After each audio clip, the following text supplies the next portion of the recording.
राजस्थान की पावन धरती पर बांसवाड़ा जिले की कुशलगढ़ में स्थित श्री अंदेश्वर पार्श्वनाथ जैन तीर्थ, जहां एक ऊंची पहाड़ी पर विराजमान है अतिशयकारी मूलनायक श्री 1008 पार्श्वनाथ भगवान।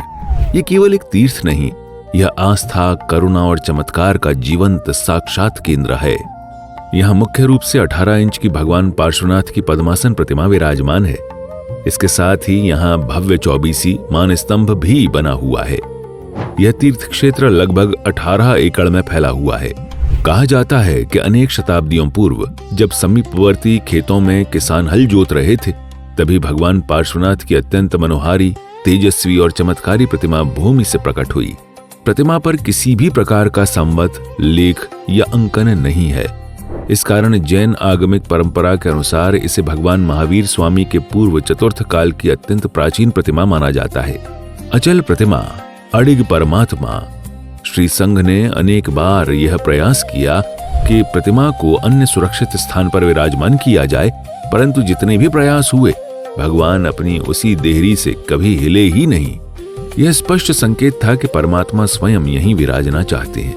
अंततः उसी स्थान को गर्भगृह बनाकर वहीं भव्य जिनालय का निर्माण किया गया।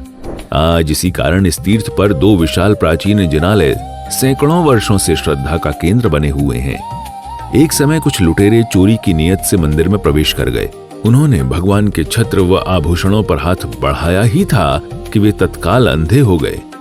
भय, पश्चाताप और पीड़ा से व्याकुल होकर वे भगवान के चरणों में गिर पड़े, क्षमा याचना और प्रायश्चित करने लगे। परम करुणामय भगवान पार्श्वनाथ ने उन पर अनुकंपा की और उनकी दृष्टि पुनः लौट आई। तभी से यह तीर्थ कहलाया अंदेश्वर, अर्थात जो अंधकार में भटके जीवों को ज्ञान, विवेक और प्रकाश की राह दिखाए।